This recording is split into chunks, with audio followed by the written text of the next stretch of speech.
So I don't deserve money if I'm going to invest it in things like Lost River. What are you doing, Marcus? What am I doing?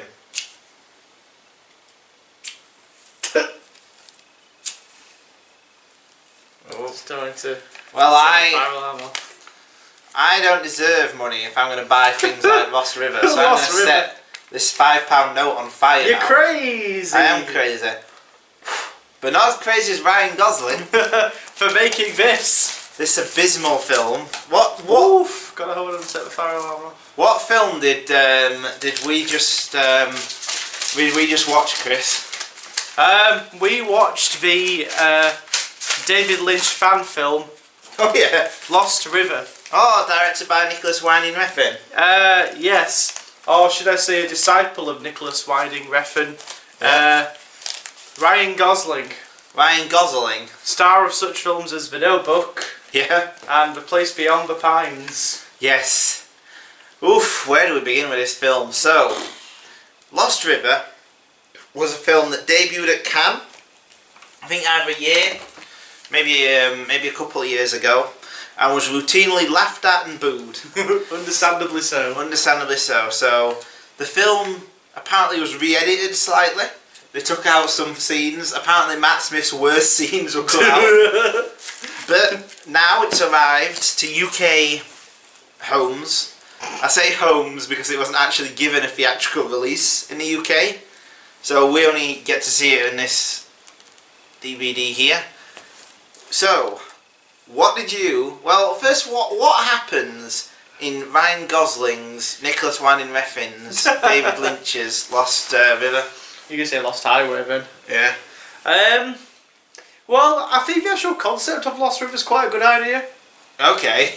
Just stick with me. Yeah. It's set in a like a abandoned town, like an abandoned American town where the government is basically, because it's so poor and derelict and just a horrible place to live. The government has shut it down and they flood parts of it, and the banks have tried buying people out, moving them to new homes.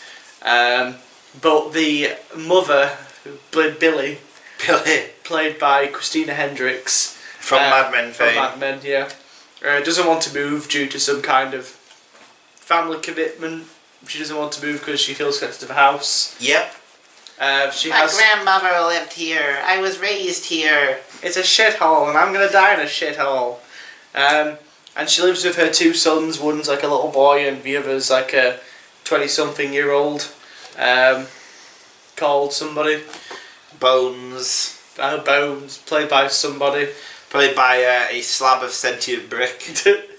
Only slightly more charismatic than Aaron Taylor-Johnson. I think it was his brother. Or his distant cousin. It was Taylor Aaron Johnson.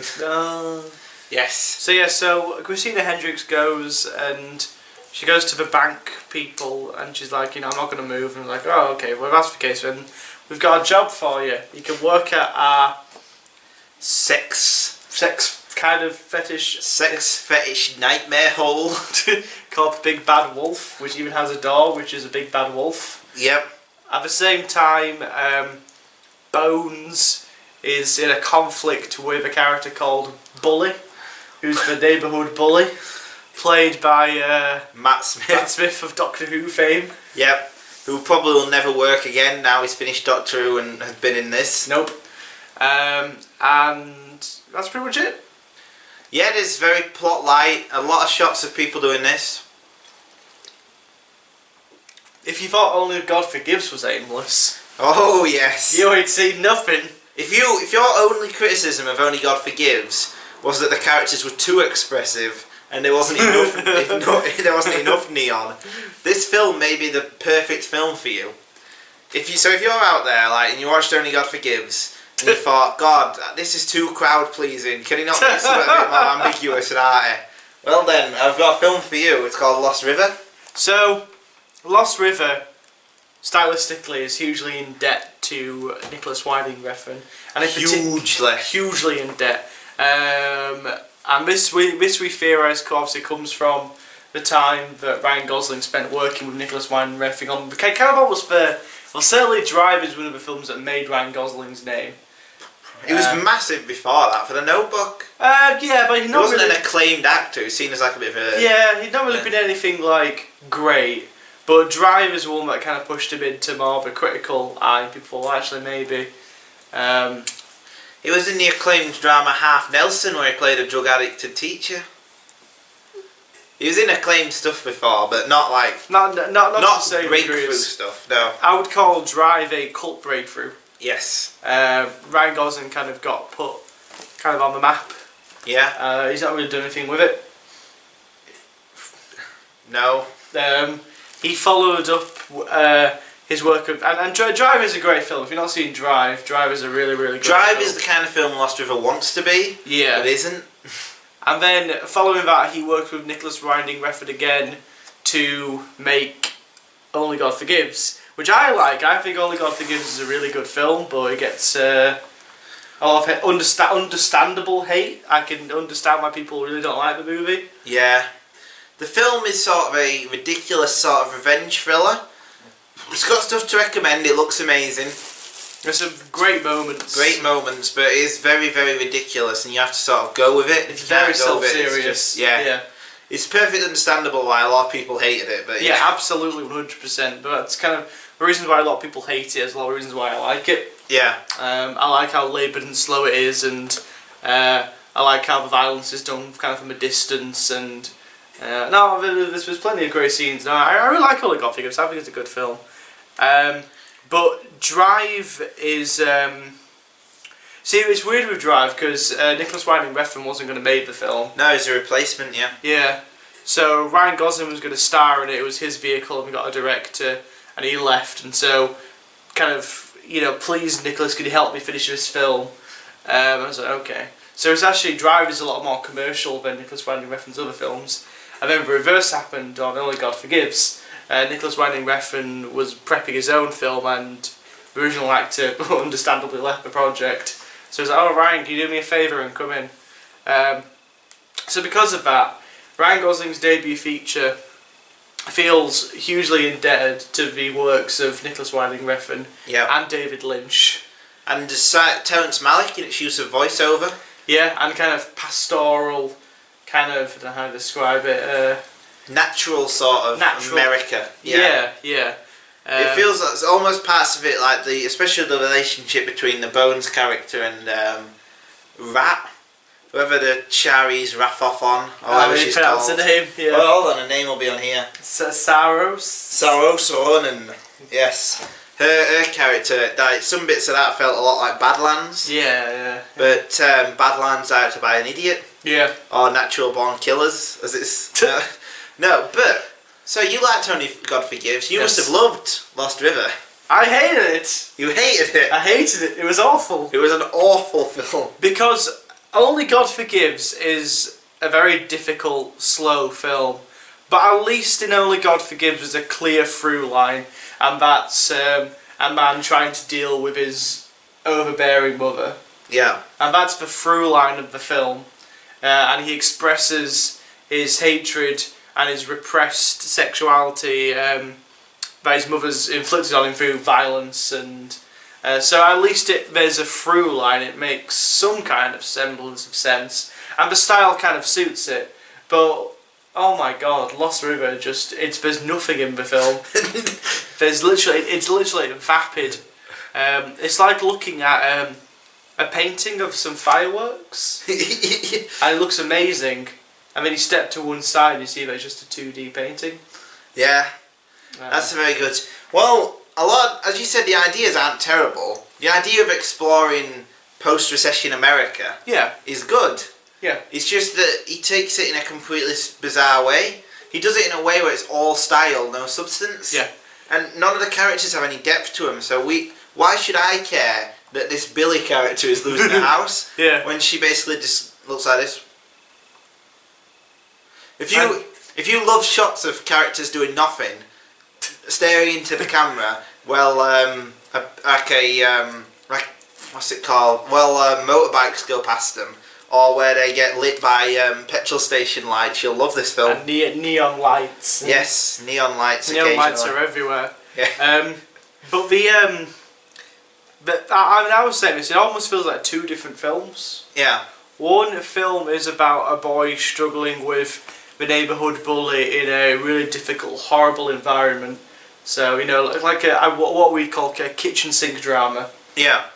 Juxtaposed to the kind of nightmarish fantasy world of the club that Christina Hendricks works for. Yeah.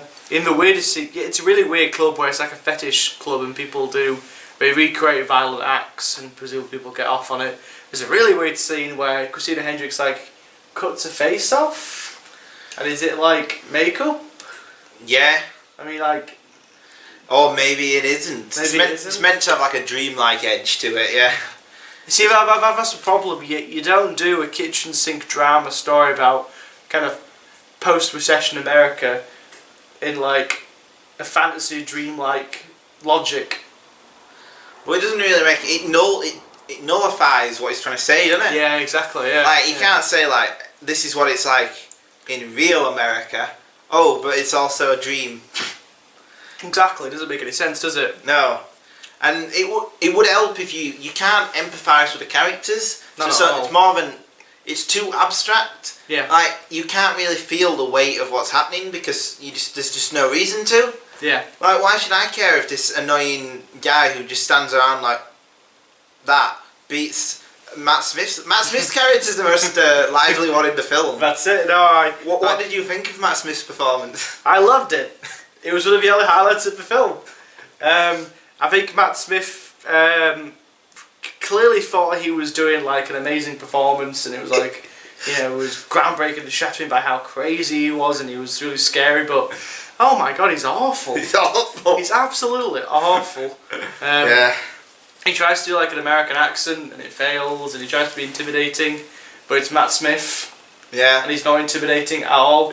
There's a really funny scene at the start of the film where he stabs one of his colleagues and like bites off his lips or something, and then he like screams like ah! Yeah. And then when the main character, well, when the boy steals something from him, he goes like ah! And lights his bike on fire. Oh, that's the best bit. Yeah, like this boy Bones is just standing there, and all of a sudden like a flaming bicycle goes by. It makes no sense. Makes no sense. Like, how did the bicycle stay upright? Oh god. Yeah, that didn't make any sense. It doesn't make. None of the film makes any sense. It veers into camp occasionally, but not too much. Like there's an amazing scene where the bank manager. There's a really weird scene where Christina Hendricks. She's in like a sort of A body casing. a body casing thing, like a mummy kind of thing. I think it's the either what's her face says that it's so like she can go inside and then can like, you know, let the frustrations out and let her anger out, but she's protected kind of thing. So please continue. But she's like claustrophobic, and then the guy who's the bank teller comes in, and he thinks something awful's gonna happen. But what's he do? He dances. He dances like dances proper like. Proper gets into it. Yeah, like yeah. Like there's no sort of there's no irony to it. It's all just like, it's awful. I mean, the film is blessedly only 90 minutes long. 90 minutes long. Was it like shorter? Did it have like 10 minutes of credits or something? I think about 5 minutes or something. God. But yeah, this is a perfect example of style over substance. oh yeah. Like I said, people say the same thing about Only God Forgives, but I will throw up that there is stuff going on in Only God Forgives. This one, there's literally nothing. I like there's a lot though of overly obvious symbolism. Oh yeah. This is the best one. Why don't you fly south? And what's the next shot? Oh yeah, it was, I know it was this. It was some birds flying south in the winter. But there were absolutely loads of those kind of shots. Oh, it was like, what's stopping you from leaving? I mean, in the background there's like a red stop sign going. It's painfully obvious. It's just the film is just painful to watch. I mean, I don't even understand how it must have been self-financed by Ryan Gosling. All the money he earned from the Notebook. From the Notebook. Went into making this. I mean, there's no other Warner Brothers released this. Yeah.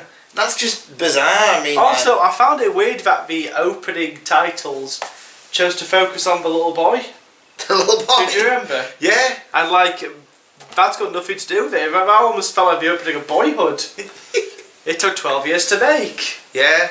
It just had like, yeah, the boy just doing that. Like, I intentionally didn't tell you anything about the... I mean, to the film, to the DVD box's credit, it doesn't actually tell you anything about the film, really. What does the DVD box say? In the virtually abandoned town of Lost River, Billy, a single mother of two, is swept into a dark and macabre underworld in a desperate quest to save her home and hold her family together. Meanwhile, her teenage son, Bones, discovers a mystery about the origins of the town that triggers his curiosity and sets into motion an unexpected journey that will test his limits and limits of those he loves. Featuring standout supporting performances from Matt Smith. This is it actually has the old style. It says, from TV's Doctor Who. From TV's Doctor Who. As if people wouldn't know. But yeah. You mean Doctor Who's the television programme? Yeah, not the Patrick McGowan film. Paul McGann. Paul McGann, yeah, not Patrick McGowan. Patrick McGowan is someone else entirely. I'm a doctor, not a number. I'm a doctor, not a number. But yeah, I mean, like, when you watched it, for the first 20 minutes, did you think it would escalate into a film about a dodgy sex club? No, I was thinking, oh, okay, so it's like a little kitchen sink drama, and I was getting frustrated because it's like, your story's about like is a kitchen sink drama, but you're shooting it in the style of a slow, labouring art house film, Yeah. which isn't the best way of doing it. No. And At all. I can understand what you wanted to do with a sex club. It Yeah, would be yeah. about the exploitation of, you know, Yeah, young, yeah. like people who can't afford the mortgage, and that's a good idea. But This is what the recession has reduced us to, man. yeah, like season 4 of Arrested Development, when they have that house they can't afford, but with a sex club. If it was like the threats in the film are too abstract. Yeah. There's no reason to care about any of the characters because they're all ciphers for whatever sort of bizarre symbolism that Ryan Gosling wants to. What was Ryan Gosling thinking? Some of the scenes I thought were in here are actually in here because I heard they were cut. But these included a scene where Matt Smith on his, you know how he had the little like thing where he ran around the town like going like giving messages. Oh yeah. Included a scene where he went, "Look at my abs," and then put his arm up like that.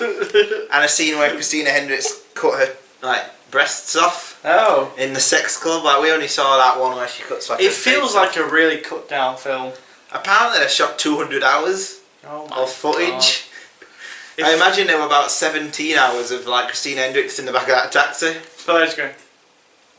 Oh, the most overt symbolism, and probably the either highlight or like worst moment for the film, depending on how you're looking at it, is the scene where the taxi driver gives the speech about America. Oh God, yeah. Well, I came to this country and I was promised that it'd be like this, but it's different. It's very hard to live in America. Is this your stop? that actor who plays that taxi driver is awful. He is awful. He may be the single worst actor to ever get a role in like a major film. He just reads his lines as if they're on like the front of his taxi. Where am I taking you? Are you going to be okay? Okay. Maybe he didn't speak English and Ryan Gosling was feeding the English off set. Phonetically. Yeah. Where am I taking you? It'd be like an immigrant story. I'm going to put more into my time. I'm showing the full spectrum of life in modern day America. But it's like the film doesn't work, as I said, because of all that stuff. But like there is a film that's sort of what this film would like to be, which is that Jim Jarmusch film. What's it called now? I think it was Only Lovers Left Alive, right? And Only Lovers Left Alive is about it's like about vampires, right? And it's moody and stuff, but it's set in Detroit now, and it doesn't make a point of being about Detroit post-recession. It just shows it. Oh yeah. And that's what this film should have done, rather than having a speech about America. Or have an actual plot line where it's about... If the film had a different plot line, but had sort of like more the same atmospherics, it might have worked, possibly. Yeah. I mean, like, I suppose there is potential Yeah. In Ryan Gosling to be a good director. He hasn't. He's good visualist. That's it. Visually, I think. I mean, there are some shots which are too neon lit, and some of it which there's decanted angles and. The worst one is the one where Christina Hendricks is running out of the club, and it's done in a what's it called? Where it's like just flipped in it. Where it's flipped. Well, not flipped because it's not upside down, but you know what I mean. It's like it's like at a 90-degree angle, and it's just rubbish because it makes no sense why it's like that. It's why is he doing that? But anyway, yeah, you were saying. So like I do think there is potential for some, you know, for him to be a decent director. You know, like I said, there are some shots which he is quite good visually. He knows how to kind of barely construct a scene. I think there's some like really effective shots in the film. Yeah. You know, like I did like the scene where the guy without the lips walked into the grandma's house and he kind of just set it on fire and he puts it on the mantelpiece and it just slowly spreads, and it's really nice looking. He's good with colour. Yeah. He knows how to handle colour, except when it's too neon lit. Do you recommend people to watch Lost River? No. No. No. I don't think it's not.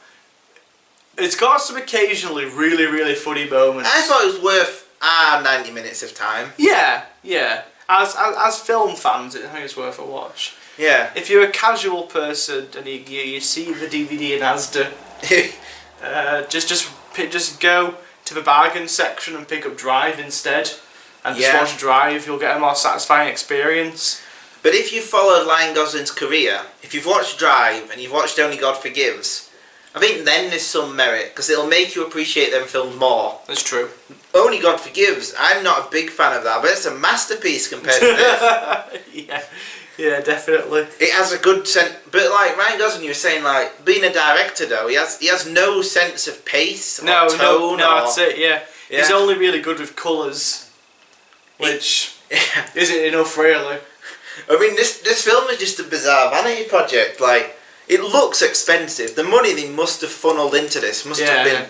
Wikipedia said it cost $2 million to make. Jesus. I don't believe that. I reckon it cost much more. I think so. It looks like about if it didn't, then fair play to him. It looks more expensive than it is. It's just money burning on screen. Basically, yeah. It makes no sense. The film, like, narratively makes no sense. It has no kind of tonal like abilities. It's just a mess. What would you give this out of 10? I think it actually deserves like a 1 or 2. It probably is a 1. I think it's just abysmal. It's abysmal. Yeah. It is one of the worst films I've seen in a long, long time. Yeah. Would you say this is probably going to be the worst film of the year? Probably. Yeah. Is there a Transformers film out this year? Even a Transformers film has some merit to someone. I'd say there's just nothing happening in Lost River. But who is this even aimed for? Like Transformers, at least that's going to get, like, kids might like it because it's explosions. Arty arseholes. Arty arseholes, they don't deserve pleasure. This film is just abysmal on every level. What were you thinking, Ryan? What were you thinking, Ryan?